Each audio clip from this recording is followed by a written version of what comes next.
Nancy Clancy, Super Sleuth, Book 1, written by Jane O'Connor, Chapter 4, Mystery Mementos. The cowboy's hat is Robert's memento, Nancy wrote. She was filling in the blanks on her mystery memento sheet. Mr. Dudney had handed a sheet to each kid. Then he said, "Go to it, dudes." All the mystery mementos were on a table by the windows.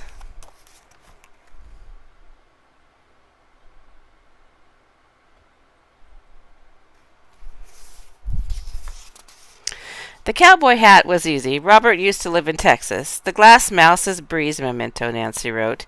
Bree owned lots of tiny glass animals. She kept them on a special shelf in her room. See, I knew right away you could have told me. You could have told me. Nancy didn't say those words out loud. She just thought them. Nancy figured that sometimes she and Bree could read each other's minds. Two kids had brought in shells. One was white with brown specks. The other was white and purple. The white and brown shell is Clara's memento, Nancy wrote. Clara had not disguised her handwriting. The paragraph for the other shell was typed. It said, "I found this shell on a beach in Florida. We stayed at a hotel with 3 pools. My family has a suite. Suites are bigger and cost more than regular hotel rooms. I had the best time ever in Florida." The white and purple shell had to belong to Grace. Grace bragged all the time about her trip to Florida. "Hey, no fair! You're peeking," Nancy said. Grace was sneaking a look at her sheet. Oops.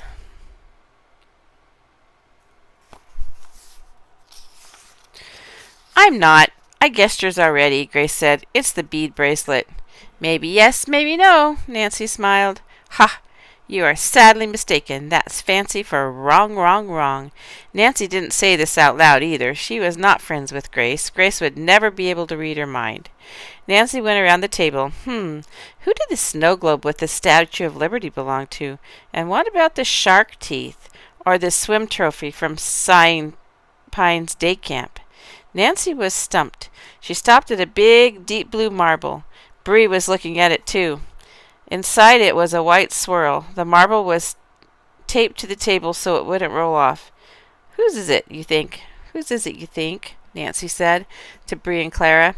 "It's gorgeous," Clara said. "That's my favorite color, blue." "I bet I know who it belongs to," Grace said, "but I'm not telling." Nancy ignored her. "It looks like a precious jewel." Nancy held up her hand and imagined the marble was a fancy ring on her finger. Then she read the paragraph.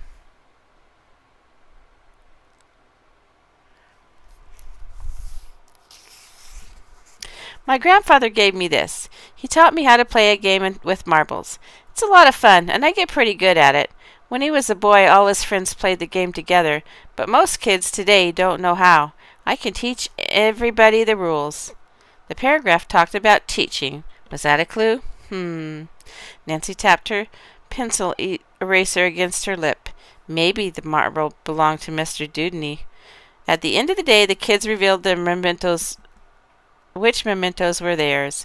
"Mine is the potato that looks like a witch's head," Lionel said. "I knew it!" lots of kids said at once. Nancy had guessed right, too. Lionel was such a goofball. Besides Bree, only Robert and Tanner figured out Nancy's memento. The other kids probably figured she'd bring in something fancier. Mr. Dudney went last. "I brought in the marble." "Superb!" Nancy punched her fist in the air.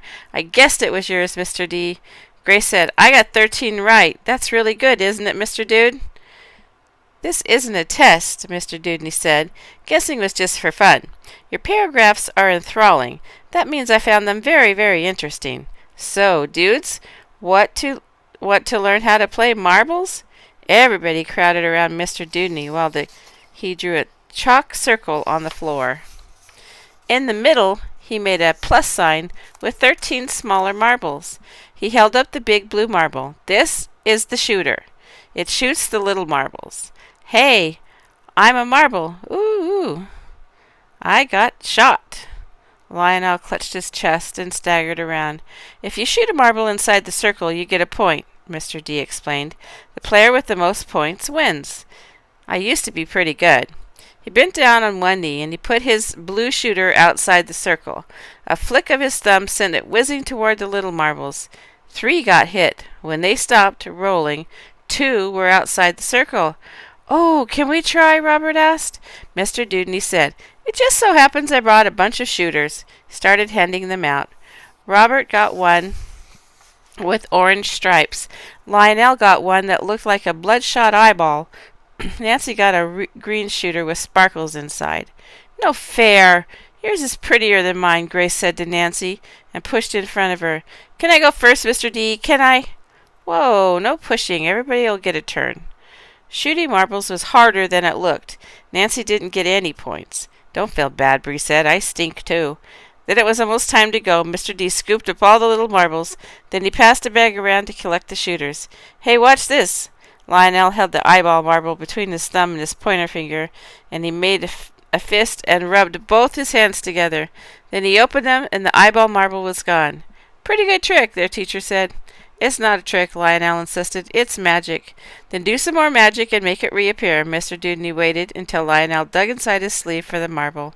"Ah, rats," said Lionel. "I wanted to keep it." Mr. Dudney was retaping the beautiful blue shooter to the table when the bell rang. "Adios, dudes. See you tomorrow on Family Day." Chapter 5. The Return of Rhonda.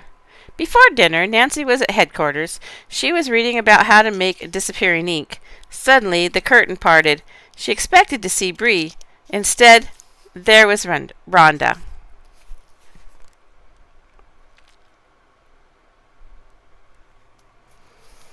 Hi, Nancy. Your mom said you were out here. Look, Rhonda shifted from leg to leg. "I came over to tell you something." Well, this was an interesting development. Had Rhonda come to confess? Nancy smiled, an encouraging smile. She waited for Rhonda to drop to her knees and start sobbing about a horrible thing she'd done.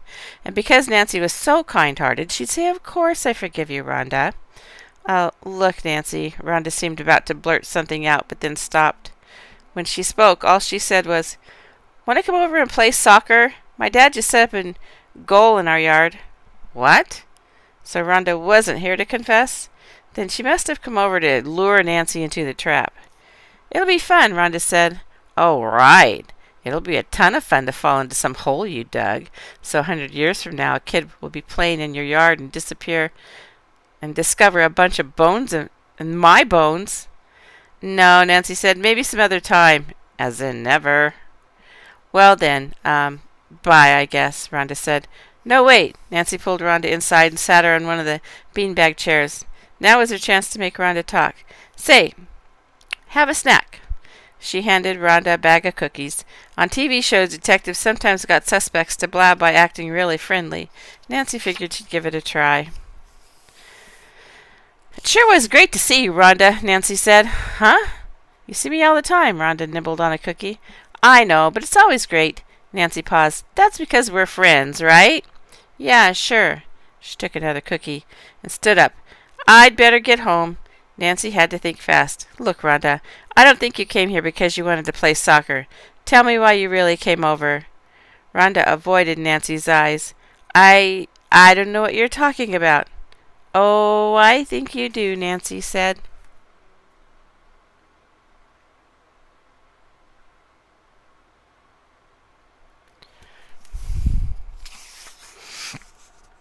Suddenly, Rhonda slumped back down in the beanbag. Nancy poured a glass of water and handed it to her. "Making it easy on yourself, Rhonda, and tell me the real reason you came over. I can tell you want to confess." Rhonda took a sip. "Well," she started to speak when Nancy's mother barged into the headquarters. "Your mom called," she told Rhonda. "She wants you home." Rhonda sprang from the chair. "See you," she cried, and was gone. "I was working on a case, Mom. I was about to crack it wide open when you came in." "My bad, Sherlock. Listen, I bought strawberries for dessert. Want to help make whipped cream?" "I guess." Nancy followed her mother to the kitchen. How come Nancy Drew never ran into the problems that Nancy Clancy did, trying to solve a mystery? Of course, Nancy Drew didn't have a mother. There was just her father, Carson Drew, and a kindly housekeeper named Hannah. Nancy felt sorry for Nancy Drew not having a mother, but maybe Mrs. Drew would have messed up her cases too. Chapter 6. Crime Scene. "Hurry, honey.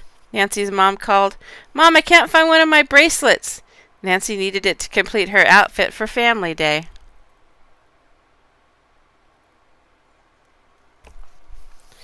"Really, it's time to go," her mom said. "We don't want to be late." Nancy came downstairs, and right away she saw the bracelet she'd been looking for. It was on Jojo's wrist. Nancy pointed. "That's my bracelet." "Sorry," Jojo said. Right away she took off the bracelet and went to get her jacket. "She always takes stuff without asking," Nancy said to her parents.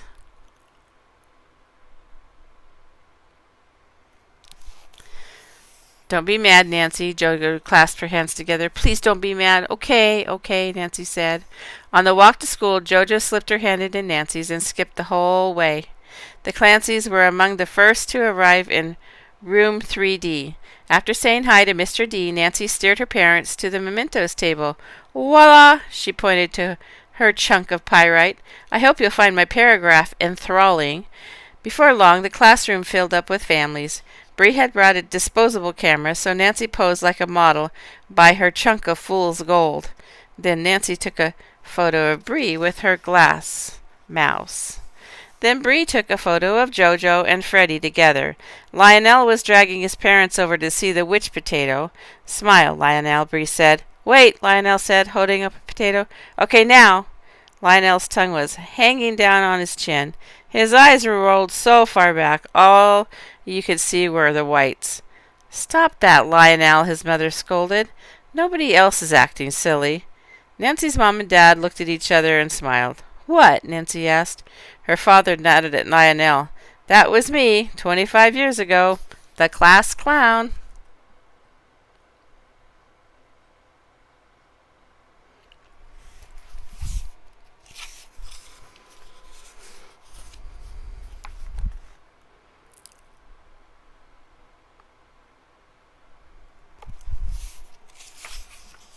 Bree snapped more pictures of kids and their mementos. Then they joined a bunch of kids at the snack table while Mr. Dewdney talked to the parents. "I'm so glad we could share our mementos with you," he said. "This is part of our unit on families. Early in the year, we made family trees. Soon each child will begin writing an autobiography. In art, they will make family collages, and in..."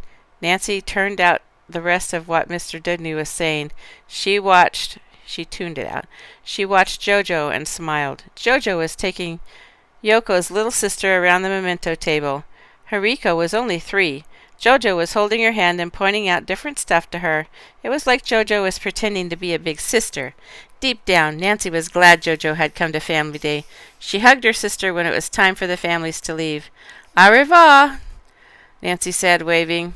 Bree kept snapping photos all day, at lunch, in the schoolyard, during art, and lots more in the classroom. "One left," she said. Her desk was next to Nancy's. "Take another of me." Nancy had her creative writing journal out.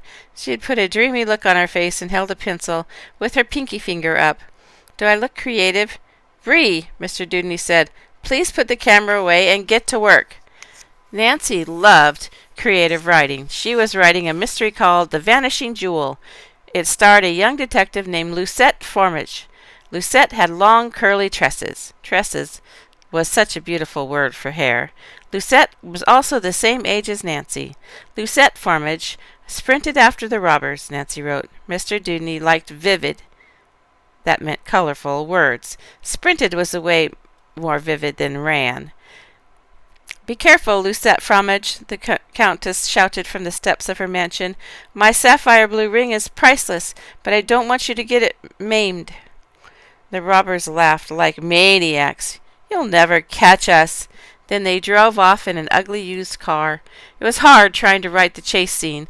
Lucette was too young to drive. Nancy decided to give Lucette really fast, strong legs. Lucette hopped on her bike and began pedaling at 70 miles an hour, Nancy wrote. Soon she was right behind the robbers. At one point, Nancy turned around and looked up. Mr. Dewdney was standing behind her desk. He was reading over her shoulder. "Superb," he said.